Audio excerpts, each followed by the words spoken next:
Judge Jenkins, thanks so much for being with us here. A lot to talk about these days. There's always a lot in your world, though. But I want to focus in on measles. And important to note that as we've been talking about this outbreak, we haven't seen in cases popping up in Dallas County.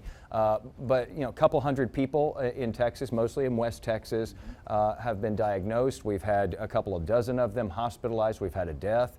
And we continue to see a rise in cases as this outbreak continues.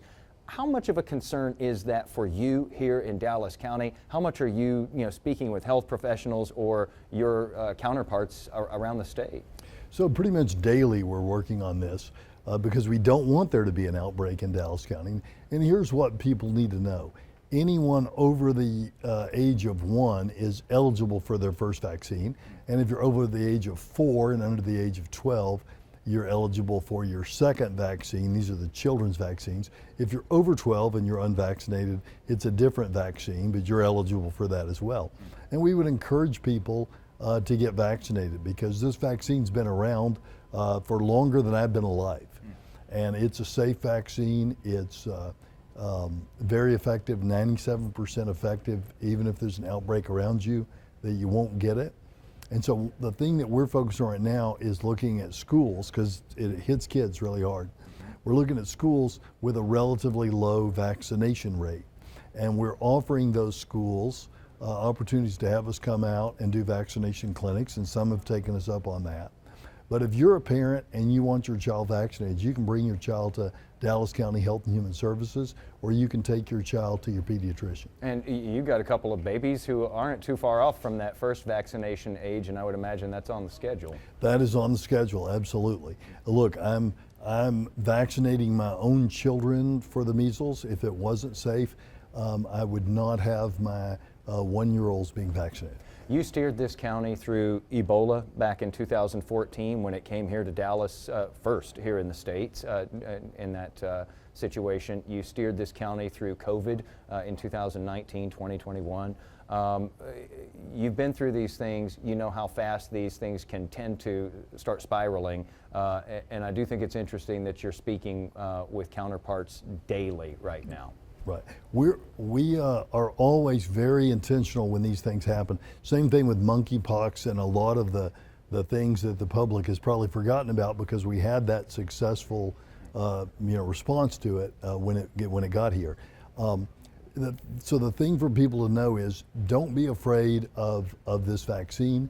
And if you're not sure if you're vaccinated or not, you should be able to check your vaccination records with just either going online if you're on one of these online doctor things, or you can, of course, call the doctor's office to see if you're up.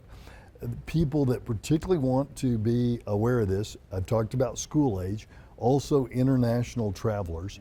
If you're going to be an international traveler, you should check your vaccine records. If you can't find them, you can also, and you don't want to just get a vaccination, you can check for titers in your blood. There's a test your doctor can do to see if you've already been vaccinated, if they can't find the records. But I would encourage those folks to get vaccinated, international travelers and children over the age of 1.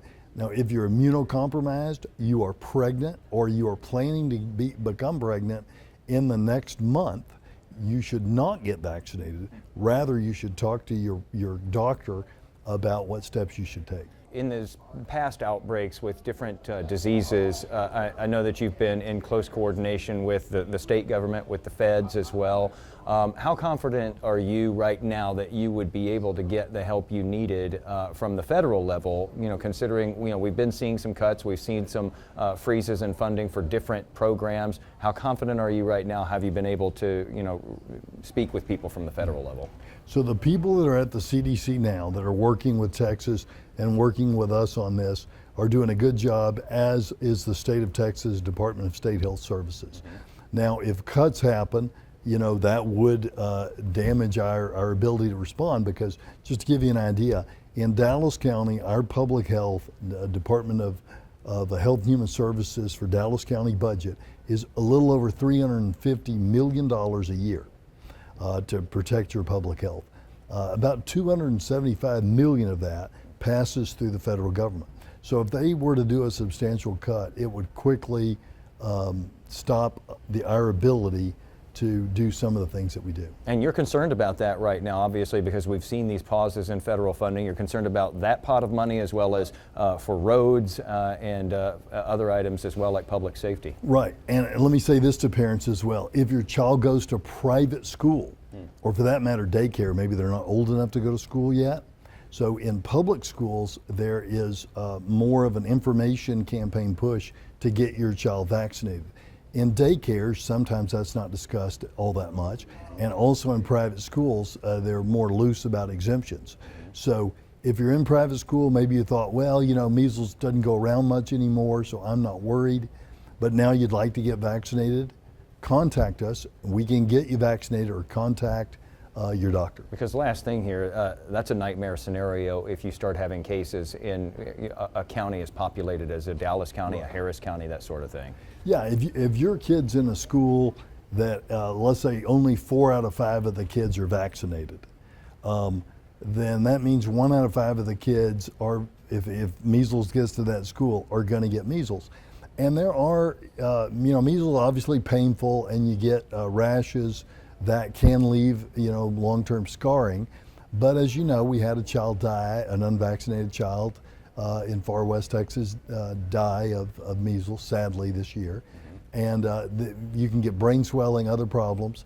Measles is not something you want to play with. So again, if you want a vaccination, we're here to help.